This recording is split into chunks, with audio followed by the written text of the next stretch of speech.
Olá, boa tarde. Boa tarde. Boa tarde. O Jornal da Cultura, primeira edição desta terça-feira, começa agora. A Polícia Federal prende Paulo Vieira de Souza, o Paulo Preto, acusado de ser operador de propina da construtora Odebrecht. Em outra ação, o presidente da Confederação Nacional da Indústria é preso em operação contra desvios no Sistema S. A Organização Mundial da Saúde alerta para a volta da ameaça do sarampo. O Brasil pode perder certificado de erradicação do vírus pelo baixo índice de vacinação. A Procuradoria-Geral da República encaminha para a Justiça Eleitoral denúncia de Caixa 2 na campanha a deputado federal Dionix Lorenzoni, atual chefe da Casa Civil. 16 estados norte-americanos entram na justiça contra o decreto de emergência nacional, usado por Donald Trump para conseguir um muro na fronteira. Morre o principal nome da alta costura contemporânea, o estilista alemão Karl Lagerfeld, diretor criativo da grife de alta costura Chanel. No esporte, Santos vence o Guarani no Pacaembu antes do clássico com o Palmeiras. E na maratona aquática, Ana Marcela Cunha leva o título da primeira etapa do Mundial em Doha, no Catar.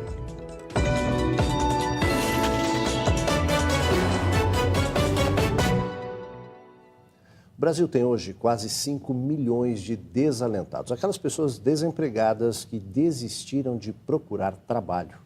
Esse contingente está em todas as classes sociais e entre os trabalhadores com maior escolaridade, o número de desalentados quadriplicou nos últimos 4 anos, uma população de mais de 1,5 milhão de pessoas. Há 3 anos e meio, seu Antônio espera uma nova oportunidade de trabalho. A última ocupação foi como gerente de um sacolão.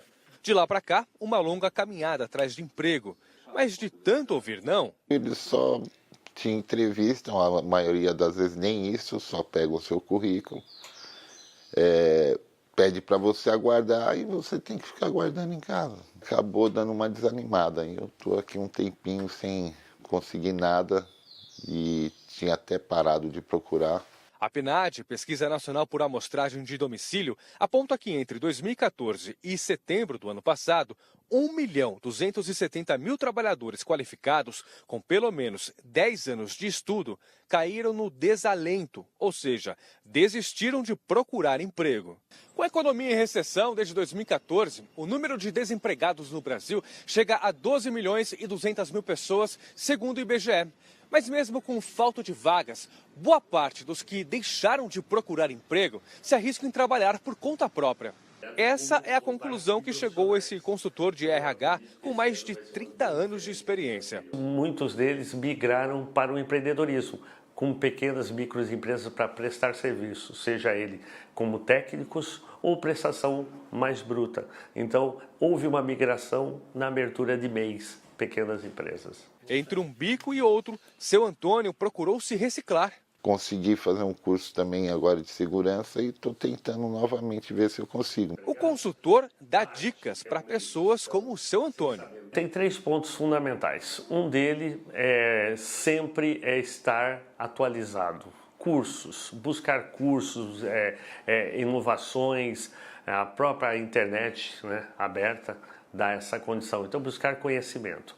Um segundo ponto é manter seu network sempre atualizado. A sua rede de relacionamentos, conquistar isso através de eventos, feiras, trabalhos, faculdades. E um terceiro item muito grande, mantenha os seus dados e currículos ativos para o mercado. Ex-diretor da Dersa, Paulo Vieira de Souza, o Paulo Preto, é preso em São Paulo na fase 60 da Operação Lava Jato. Outro alvo é o ministro das Relações Exteriores e ex-senador do PSDB, Aloysio Nunes Ferreira. A repórter Vanessa Lorenzini fala agora ao vivo da sede da Polícia Federal em São Paulo. Tem outras informações para a gente. Boa tarde, Vanessa.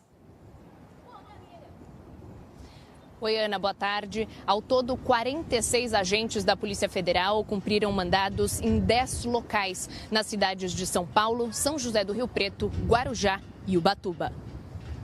Paulo Vieira de Souza foi preso logo de manhã por ordem da 13ª Vara da Justiça Federal do Paraná. Além da prisão de Paulo Preto, os agentes fizeram buscas em endereços ligados ao ex-senador Aloysio Nunes. Segundo os procuradores da Operação Lava Jato, Paulo Vieira de Souza manteve contas bancárias na Suíça que movimentaram entre 2009 e 2011 cerca de 130 milhões de reais. Ainda segundo os procuradores, Paulo Preto disponibilizou 100 milhões de reais para o Departamento de Propinas da Odebrecht repassar a campanhas políticas. Das contas da Suíça foi emitido um cartão de crédito que os procuradores dizem ter sido entregue ao ex-senador Aloysio Nunes. Os responsáveis pela operação disseram que ela foi batizada de Ad Infinitum justamente porque reflete um padrão de desvio de dinheiro público que se repete. Os procuradores também disseram em entrevista coletiva que terminou agora há pouco em Curitiba que Paulo Preto mantinha um bunker com 100 milhões de reais. O MPF disse ainda que esse dinheiro ficava guardado em 2 imóveis aqui na capital paulista. Nós entramos em contato com a defesa de Paulo Preto, que disse que não vai se manifestar, porque ainda não teve acesso aos documentos. Também tentamos contato com a assessoria e com os advogados de Aloysio Nunes e ainda não tivemos resposta. Ana, volto com você no estúdio. Obrigada, Vanessa, pelas suas informações. O presidente da Confederação Nacional da Indústria, Robson Braga de Andrade, foi preso em outra operação da Polícia Federal chamada de Fantoche. Ela investiga fraudes em convênios com o Ministério do Turismo e entidades do Sistema S. Um grupo de empresas de uma mesma família teria recebido mais de 400 milhões de reais em contratos de eventos culturais e publicidade desde 2002. São crimes contra a administração pública, fraudes em licitações, associação criminosa e lavagem de ativos. Foram cumpridos 8 mandados de prisão temporária e também mandados de busca e apreensão em São Paulo, Minas Gerais, Mato Grosso do Sul, Alagoas, Pernambuco, Paraíba e Distrito Federal. Em nota, a CNI disse que não teve acesso à investigação e que está à disposição das autoridades. Alerta mundial contra o sarampo. Segundo a Organização Mundial da Saúde, o número de casos tem aumentado. No Brasil, as metas de vacinação não foram atingidas em quase metade dos municípios e o país pode perder o certificado de erradicação. A Lilian é mãe do Matias, de apenas 5 meses. Cumpre à risca a caderneta de vacinação. A primeira dose contra o sarampo é só daqui a 10 meses, mas as notícias de casos no Brasil ligam o alerta. É uma doença que é contagiosa, a gente tem que prevenir tanto ele, tanto as pessoas que estão em volta, né, as crianças também, que ele vai ter contato. O sarampo é uma preocupação crescente em todo o mundo. A Organização Mundial da Saúde alerta para um retrocesso na prevenção da doença. A Organização Pan-Americana de Saúde registra 17.361 casos confirmados de sarampo em 12 países das Américas entre 2018 e janeiro de 2019.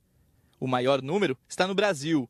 Foram 10.274 casos, incluindo 12 mortes até o dia 9 de janeiro. A preocupação é muito grande. A primeira coisa que vem logo na cabeça é prevenir. O sarampo é uma doença contagiosa transmitida por um vírus. A única forma de evitar é tomando a vacina. O Ministério da Saúde propõe um novo pacto sobre vacinação. Em 2018, quase metade das cidades brasileiras não atingiu a meta de cobertura vacinal. Pará, Roraima e Amazonas tiveram os piores índices. Nesses estados, o surto da doença é maior. Nós estamos prestes a perder a certificação de erradicação ou de eliminação da circulação do vírus, concedida pela Organização Mundial da Saúde. A imunização para crianças é feita em 2 doses, assim como adultos até 30 anos. Quem tem de 30 a 50 anos toma 1 dose da vacina. O sarampo muitas vezes evolui com complicações. E quanto menor a criança, quanto pior a resposta e mais imatura for essa resposta do nosso sistema imunológico, como acontece com as crianças, com maior potencial de gravidade a doença tem. Depois de 10 anos fechado, o Museu Memória do Bexiga é reaberto em São Paulo. Para receber os visitantes, uma das exposições relembra os antigos carnavais do bairro. Quem tem os detalhes para a gente é a repórter Adriana Cimino. Oi, Adriana, boa tarde.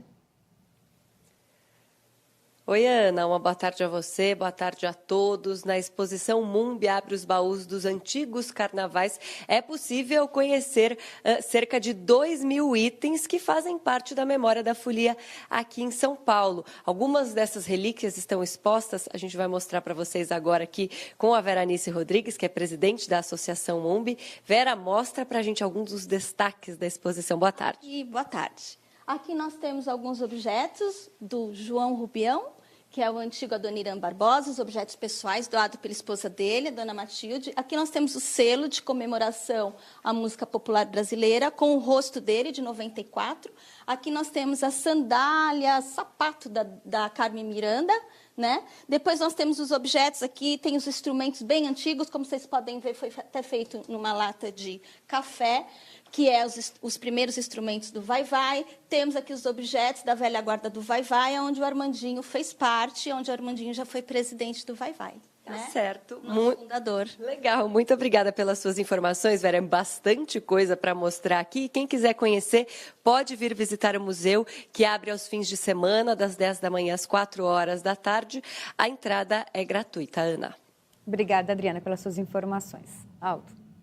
O presidente Jair Bolsonaro assinou hoje, durante solenidade no Palácio do Planalto, 3 projetos que integram o pacote anticrime e anticorrupção elaborado pelo ministro da Justiça, Sérgio Moro.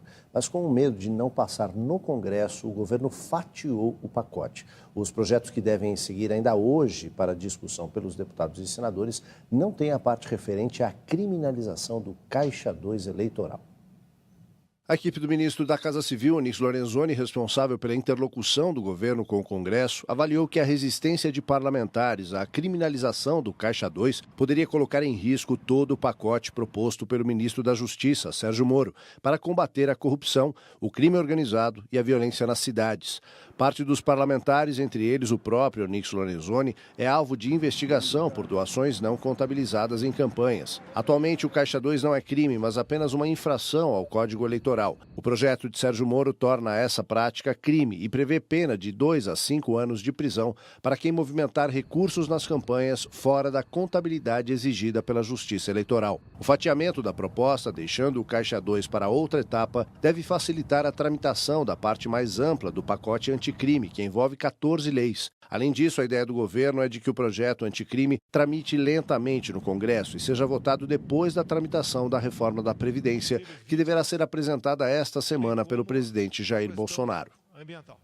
A investigação de uso de Caixa 2 pelo ministro da Casa Civil, Onyx Lorenzoni, pode sair da instância do Supremo Tribunal Federal e seguir para a Justiça Eleitoral do Rio Grande do Sul. Quem pediu a mudança foi a procuradora da República, Raquel Dodge.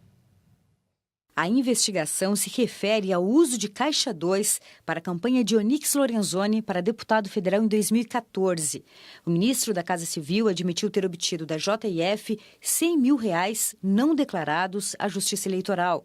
Onyx chegou a pedir desculpas em público. E em novembro do ano passado, delatores da JF entregaram à Procuradoria-Geral da República uma planilha que, segundo eles, comprova que o ministro recebeu um segundo repasse de R$100 mil em 2012.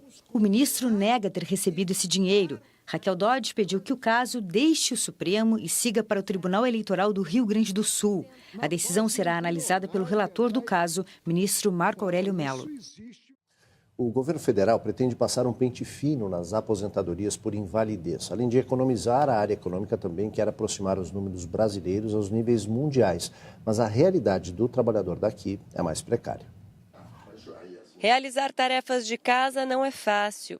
10 anos se passaram, mas até hoje Dona Terezinha sente as dores provocadas por um tumor no ombro direito que surgiu quando ela era costureira de uma oficina. Conseguir a aposentadoria por invalidez não foi fácil. Foi assim, por exemplo, os 4 anos. Eu lutando para a aposentadoria e foi até uma hora quando não aguentei mais. Aposentadorias por invalidez somaram um custo ao INSS de mais de 50 bilhões de reais de janeiro a novembro do ano passado. E os 3,5 milhões de pessoas que receberam são o novo alvo do governo federal. A medida provisória número 871, publicada em janeiro, propõe um conjunto de medidas voltadas para a revisão das aposentadorias por invalidez. O principal objetivo é combater irregularidades. Para isso, alguns critérios de concessão do benefício são alterados. A perícia para a renovação do benefício será obrigatória até os 60 anos, contra os atuais 55, e realizada a cada 6 meses, e não mais de 2 em 2 anos. A reabilitação profissional, já prevista hoje, será feita de forma integrada entre os Ministérios da Saúde, Educação e Fazenda. A MP ainda estabelece que os servidores do INSS vão ganhar bônus médio de R$ 60 por benefício revisado. A medida propõe que os peritos façam essa reavaliação fora da jornada de trabalho e sejam bonificados em R$ 62 por perícia que eles venham a realizar. Então, além do que, altera o estatuto do servidor público, né? Se não concordar com o cancelamento da aposentadoria por invalidez, o beneficiário deve pedir a justificativa detalhada ao INSS e pode entrar na Justiça para pedir a reativação e o ressarcimento de valores, além de compensação por danos morais e materiais. A equipe econômica pretende economizar quase 10 bilhões de reais este ano e 17 bilhões até 2020, justamente com uma das parcelas mais vulneráveis dos beneficiários do INSS. Uma das alegações do governo é o alto percentual das concessões de aposentadorias por invalidez, entre 17% e 18%, bem acima da média mundial de 10%. Mas o Brasil também está no ranking mundial de acidentes de trabalho. É o terceiro país com mais registros, 1 a cada 48 segundos. Lamentavelmente, as medidas que a gente vê sendo adotadas de desestruturação do mercado de trabalho e de um ataque muito intenso a essa proteção social é de um país que vai desassistir cada vez mais os seus trabalhadores. Gustavo Bebiano, ex-presidente do PSL, não é mais ministro da Secretaria-Geral da Presidência. A decisão anunciada ontem foi publicada hoje no Diário Oficial.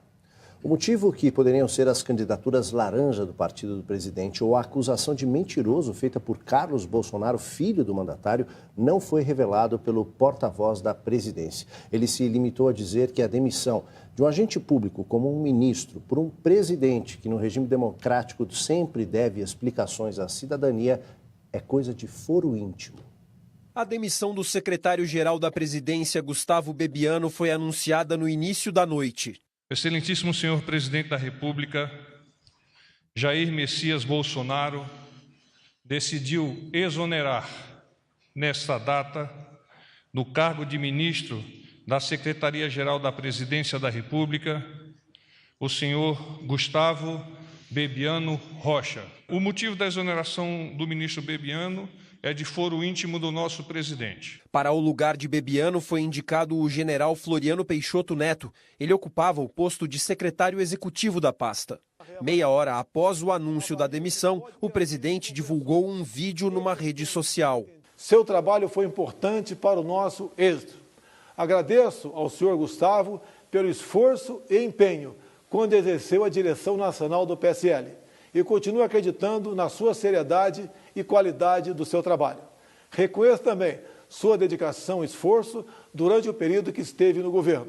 Desejo ao senhor Gustavo Bebiano meus sinceros votos de sucesso em sua nova jornada. A situação de Bebiano começou a ficar insustentável depois da revelação de que o PSL teria repassado R$ 650 mil a candidatos laranjas na eleição de 2018. À época, ele comandava o partido nacionalmente. O atual presidente da sigla aponta que as contas do PSL foram aprovadas pelo Tribunal Superior Eleitoral e diz que não há qualquer irregularidade. A crise foi agravada quando o vereador Carlos Bolsonaro, filho do presidente, escreveu numa rede social que o então ministro havia mentido ao dizer que tinha conversado com Jair Bolsonaro sobre a denúncia das candidaturas laranjas. Em entrevista à coluna do jornalista Lauro Jardim, Bebiano afirmou que durante o fim de semana foi negociado um acordo para o fim da confusão. O líder da rede no Senado quer ouvir Bebiano sobre uma possível chantagem praticada durante o processo de demissão. A Comissão de Fiscalização e Controle do Senado analisa o caso dos candidatos laranjas do PSL. Eu não quero acreditar que o presidente da República esteja sendo vítima de chantagem e eu não quero acreditar também que o senhor Gustavo Bebiano esteja fazendo chantagem. A deputada federal Joyce Hasselmann, do PSL, criticou a forma como o Palácio do Planalto conduziu a crise. Acabou gerando aí uma fratura, né, no núcleo duro do governo. A gente está ali com uma queimadura, né, de terceiro grau. Acho que a questão entre o presidente e o ministro Bebiano tem mais vamos dizer assim, tem mais problemas do que a mera questão das laranjas. Quais são esses problemas? Eu não sei, né? Isso é por isso que foi uma questão de foro íntimo. Hora de falarmos de natação. O ano de 2019 começou do melhor jeito possível. Ana Marcela Cunha, eleita a melhor atleta do mundo na maratona aquática, fez jus ao título. Vamos ver por quê. A baiana Ana Marcela Cunha venceu a etapa de abertura do Circuito Mundial de Maratona Aquática, disputada na manhã desse sábado em Doha, no Catar. A atual campeã do circuito, a nadadora de 26 anos, ficou com ouro na prova, seguida pela australiana Karina Lee e pela italiana Raquel Bruni. Com o título, Ana Marcela garantiu vaga para o Mundial de Desportos Aquáticos em julho, na Coreia do Sul.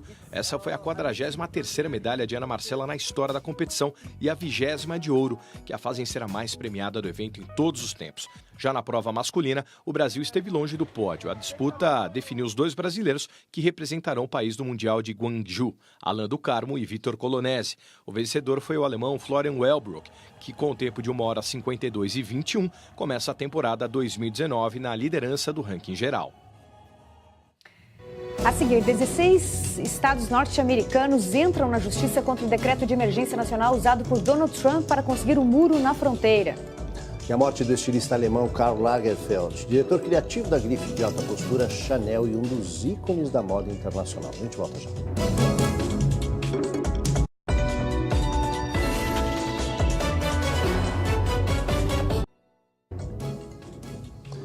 Liderados pela Califórnia, 16 estados norte-americanos processam a administração do presidente Donald Trump por declarar estado de emergência nacional e assim conseguir dinheiro para o muro de fronteira. Uma coalizão de 16 procuradores gerais de estados norte-americanos apresentou uma ação contra o governo de Donald Trump com o objetivo de bloquear a declaração de emergência nacional oficializada na última segunda-feira. Com a medida, Trump poderia remanejar fundos da administração e levantar verba de quase 6 bilhões de dólares para construir o muro na fronteira com o México, prometido durante sua campanha. A procuradora-geral de Nova York, Letitia James, afirmou que a medida não é necessária porque a imigração na fronteira está no seu nível mais baixo dos últimos 20 anos. Na Venezuela em crise, chega mais ajuda humanitária à fronteira que pode ter 2 concertos musicais de cada lado. Isso enquanto Donald Trump e Nicolás Maduro trocam farpas e Juan Guaidó faz um alerta e um pedido aos militares. Um avião militar C-17 dos Estados Unidos, que saiu de uma base aérea na Flórida, chegou carregando toneladas de ajuda humanitária à cidade colombiana de Cúcuta, na fronteira com a Venezuela, onde estão sendo armazenados alimentos e medicamentos à espera de como e quando serão distribuídos. E a região terá 2 concertos musicais neste fim de semana, um de cada lado da fronteira. Na Colômbia, o milionário britânico Richard Branson, da Virgin, vai promover um show estilo Live Aid, levantando fundos para comprar remédios e comida para os venezuelanos. Do outro lado, o ministro da Informação venezuelano, Jorge Rodríguez, disse que a Venezuela planeja 2 concertos pela paz na ponte Simão Bolívar, que liga o país à cidade de Cúcuta, com o nome Tirem as Mãos da Venezuela, e ainda prometeu levar 20 mil caixas de alimentos para ajudar crianças famintas na Colômbia. O presidente Donald Trump advertiu os militares fiéis a Maduro que eles estão arriscando seu futuro e suas vidas. Nicolás Maduro criticou o presidente dos Estados Unidos por pensar que pode dar ordens aos militares venezuelanos. Num evento que lembrou os 5 anos da prisão de Leopoldo López, um dos principais opositores ao regime, ao lado da mulher de López, Juan Guaidó, pediu para que as Forças Armadas deixem entrar a ajuda humanitária no país. Morreu hoje cedo em Paris o estilista alemão Karl Lagerfeld, um dos ícones da moda e diretor criativo da grife de alta costura Chanel. Essa foi a última aparição pública de Karl Lagerfeld, quando o estilista apertou o botão que acendeu as luzes da Avenida dos Champs-Élysées, em Paris, num projeto de iluminação criado por ele. No último desfile da Chanel, em Paris, Lagerfeld não surgiu no final da apresentação para agradecer ao público, uma situação que a marca atribuiu ao cansaço, mas que já mostrava a saúde frágil do criador de moda que foi um ícone da alta costura. Nascido em Hamburgo, na Alemanha, Lagerfeld se mudou para Paris nos anos 50. Foi contratado como ilustrador de moda pelo costureiro Pierre Balmain. Trabalhou como estilista para as casas de alta costura francesa Jean Patou e Chloé. E ainda colaborou com a grife Fendi em coleções de alta costura, produções teatrais e figurinos para o cinema. Em 1983, Lagerfeld foi contratado pela Casa Chanel para coleções de alta costura, comerciais e acessórios.